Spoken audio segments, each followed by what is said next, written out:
The following program is a Sabri Entertainment production. Welcome to Sabri Entertainment's 13 Nights of Halloween Spooktacular! Hello everyone and welcome to episode 2 of Sabri Entertainment's Retro Review. Today we are doing a wrestling themed event for the Halloween Spectacular. We are doing Halloween Havoc 1998. Now, this is the infamous Halloween Havoc that had the Hogan and Warrior match. And then it was also the event that went off the air, and the people didn't see the main event. So here we go. It started with an intro basically about Hogan and Warrior. There was nothing else on it. They talked about Goldberg and DDP a little bit, but it was mostly focused on Hogan and Warrior. The announcers for the event are Tony Schiavone, Mike Today, and Bobby the Brain Heenan. They talk about, all the big matches and the most anticipated rematch in professional wrestling history, Hogan Warrior. We cut to the Nitro Girls who are in the ring, and then the announcers go crazy as if it's the biggest thing in the world that the Nitro Girls are on a pay-per-view. That just made me laugh that, they went that crazy over the Nitro Girls. They kick it down to Mean Gene Okerlund on the stage, and that was one thing WWE did good, was the interviews outside on the stage. I did enjoy that. It's a Rick Steiner interview. He's fighting Scott Steiner tonight, and he talks about how he's going to beat his brother. Buff Bagwell comes out. They show a clip from Nitro a few weeks ago where Buff Bagwell came out and saved Rick Steiner, and he swung a chair at Scott Steiner, and he said, I swung the chair at him.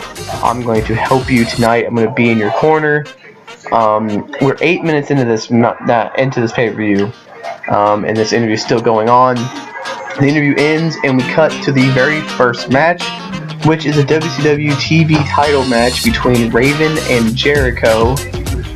Raven comes out. Oh, the thing is, when they both came out, they both had their WWE themes, because I watched this on the WWE Network, and that made me laugh that they didn't even use their WCW themes. But it's the WWE themes. Raven sits in the corner, cuts a promo about his losing streak and how he has to fight, and this match was not announced, and that he's not going to do it. He walks away. Jericho baits him back in, and I'm not sure, while watching this, I wasn't sure who the heel or the face was of this match. They were both pretty heelish, and I think this was in Jericho's heel time, so I was very confused as to who was supposed to root for. This match starts off in the outside. They whip each other to the barricade. Jericho does a flip, a crossbody off the apron. It's old school ECW where it was outside first. It turned into a technical match. Very good match. Raven's on a losing streak apparently, yet he still gets the TV title match, which I don't get. I don't know why he would get a TV title match, even though he's lost a bunch of matches in a row, but that's WCW booking. The match is going. There was a spot where a pop-up powerbomb. Raven did a pop-up powerbomb, and then whipped him or slingshotted him into the corner where the buckle was exposed. Hit him with the Raven effect. Jericho kicks out. Jericho puts him in the Lion Tamer later on. Raven fights out of it, gets to the ropes. Canyon comes out at the end here. Canyon comes out. Jericho is whipped into Canyon. And then Raven hits an even flow DDT, or goes for the even flow DDT.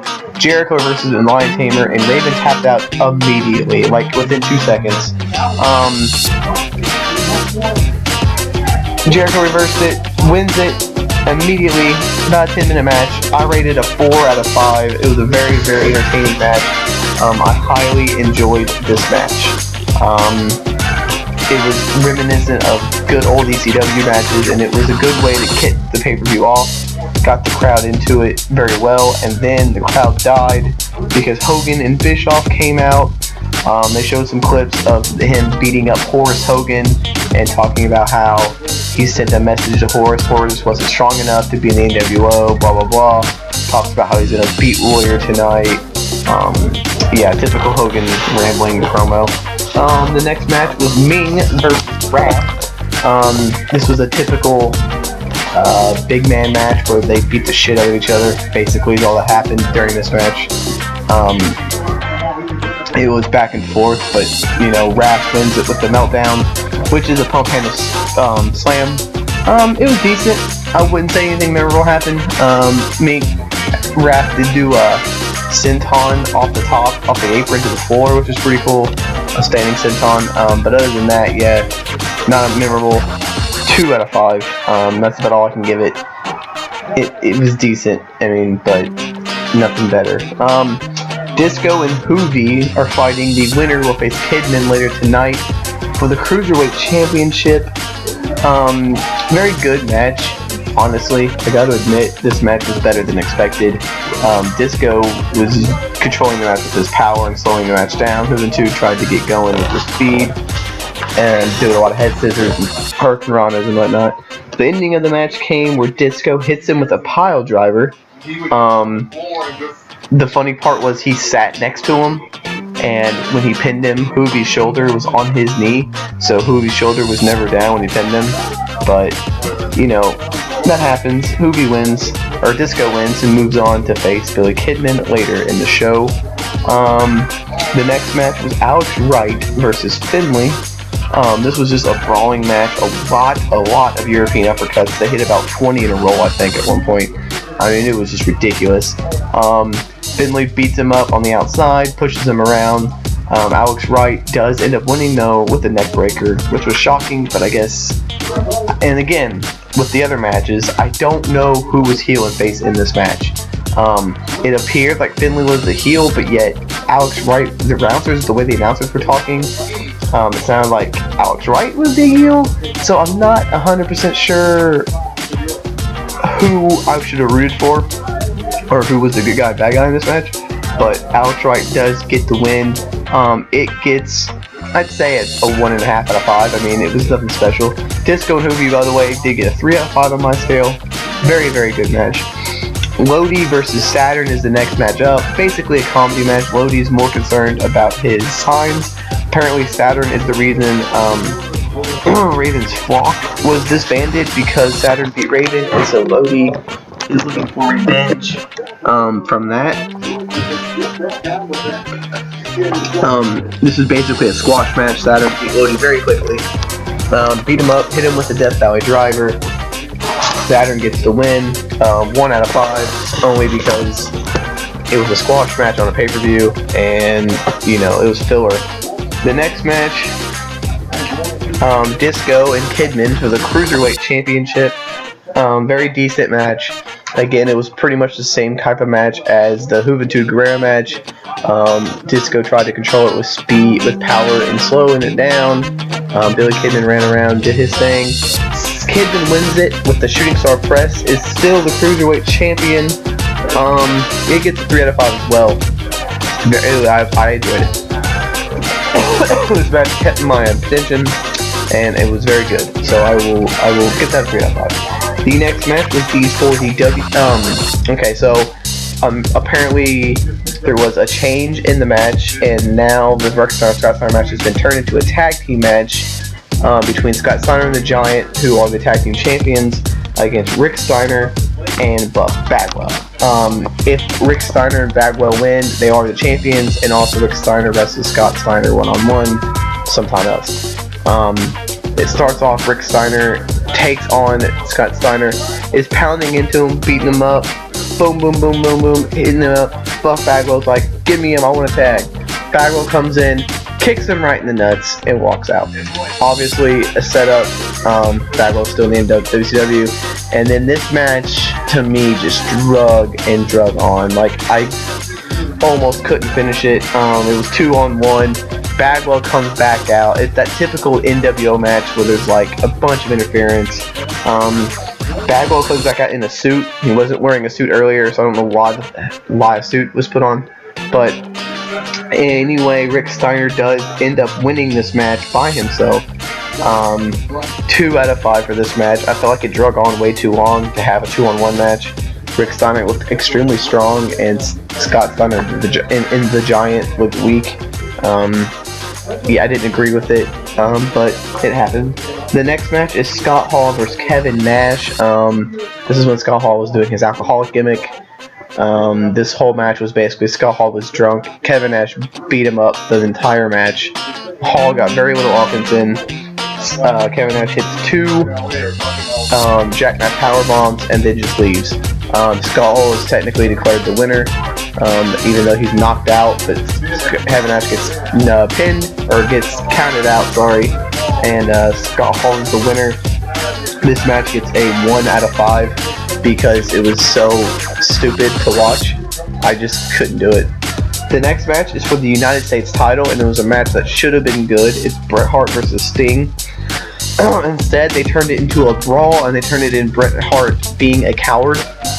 He kept running away from Sting the whole match, and then, using dirty tactics and whatnot, which it could have been, it's fun, but it should have been a technical match, one-on-one, just 2 guys. Instead, they had to turn it into a personal feud, and it ruined the match. There's a moment where the referee gets knocked down, Sting's on the apron, Bret Hart keeps trying to grab him, and then Sting, the referee comes and tries to hit him. Sting elbows him in the face, and then Bret Hart, for no reason, just drops a leg drop on the back of his head. Not sure why, he needed to do that, but he dropped a leg drop on the back of his head, and then, they keep fighting. Sting does a stinger splash in the corner, but apparently, I guess, jumped too far and hit his head on the turnbuckle post, because that happens. Bret Hart grabbed Sting's bat, hit him in the head 4 times, woke up the referee, and instead of calling his qualification, the referee's like, okay, cool. And Bret Hart puts him in the submission, the sharpshooter, and Sting is declared out. He cannot continue. Bret Hart is the champion. It will get 2 out of 5. There were some cool moments. They did a superplex, and Sting laid on the referee. I mean, it's not the worst match on the card. It gets a 2 out of 5. But for Bret Hart Sting, very disappointing to have that kind of match between Bret Hart and Sting. The next match is the biggest rematch in the history of professional wrestling, apparently. Warrior versus Hogan. Horrible. That's the only words I can say to describe this match. It's slow. It's boring. It's horrible. Sorry, I'm still got it. This is the infamous fireball incident where Hogan misses on the fireball and burns his entire face off. You can see the rest of his face is like red the rest of the match. The ending of the match, Horace Hogan comes out with Eric Bischoff, and obviously in WCW rules, like WCW booking, Horace hits Warrior, Hogan pins him, Horace and Hulk Hogan embrace, skill hug, and yeah, that's that. The main event was DDP versus Goldberg. This was actually one of the better matches of the night. They went back and forth, and it really made it look like DDP had a chance against Goldberg. He had a pretty cool diamond cutter out of nowhere. Goldberg ends up winning though with the jackhammer and the spear. I'll give it a 3.5 out of 5. A very good match, worth watching. Overall, I'm going to give Halloween Havoc a 3 out of 5. There's a couple matches on there worth watching, but for the most part, there's a lot of duds, especially the Hogan Warrior match and the Hall Nash match. It's just not watchable. But yeah, so this was my review of Halloween Havoc 1998. It was, I would say give it a watch on the network if you haven't. It's not terrible. It's pretty bad in some spots, but it's not terrible. It's not the worst WCW pay-per-view ever. I would say give it a shot. This was supposed to come out yesterday on Thursday. It is coming out Friday along with the other video, just because I didn't. I had a problem with my phone, and so I could not upload the video. And I apologize that I missed the day. So there's 2 videos coming out Friday. So there's 2 videos tonight. There'll be videos tomorrow, Saturday, Sunday, and Monday. and then we'll see where to go from there. But guys, thank you for joining me on this episode of the Retro Review. I did a little bit of editing here. I hope you enjoyed it. I'll see you guys in the next video. Peace out.